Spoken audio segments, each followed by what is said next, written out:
Hello, welcome to my channel. আজকে কিন্তু daily blog না, আজকে আপনাদের ভাইয়ার জন্য একটু নাস্তা নিয়ে যাচ্ছি ওনার দোকানে, মানে উনি যেখানে কাজ করে ওখানে নিয়ে যাচ্ছি। আমি চাইছি আপনাদের সাথে রেসিপিটা শেয়ার করতে, বাট আমি শেয়ার করতে পারি না, এক হাতে তো সব কাজ করা যায় না। ইনশাল্লাহ চেষ্টা করব নতুন নতুন রেসিপি শেয়ার করতে। তো আমি বাইরে জানতাম না বৃষ্টি হইতেছে, আমি গেট খুললা পুরাই অবাক, এত বৃষ্টি হইতেছে। আজকে আপনাদের ভাইয়াকে আমি সকালে বলতেছি তুমি ছাতা নিয়ে যাও, উনি বলে না আমি নিব না। বাট অনেক ভালো হয়েছে উনি ছাতা নেই, না হলে তো আমি এখন যেতেই পারতাম না। আর আমি ওনাকেও বলি নেই আমি যেন ওনার জন্য নাস্তা নিয়ে যাচ্ছি। আমি যখন বাইরেছি তখন বৃষ্টিটা কমে ছিল, আমি মাঝ রাস্তা আসছি আর বৃষ্টিটা বেড়ে গেছে।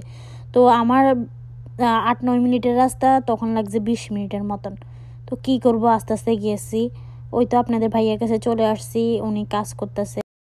আজকে আমি দোকানে বেশিক্ষণ ছিলাম না, মেবি 5-10 মিনিট ছিলাম, এরপরে চলে আসছি। তো আপনাদের ভাইয়া আমাকে একটা কফি দিছে, কফি খেতে খেতে আসছি।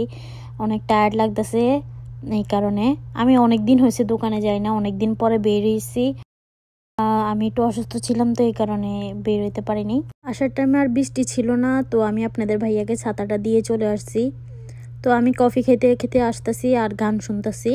আজকে ভিডিওটা কেমন লাগছে সবাই প্লিজ জানাবেন, আর প্লিজ কমেন্ট করবেন আমাকে আজকে ভিডিওটা কেমন হয়েছে, আমার জন্য দোয়া করবেন। আল্লাহ হাফেজ।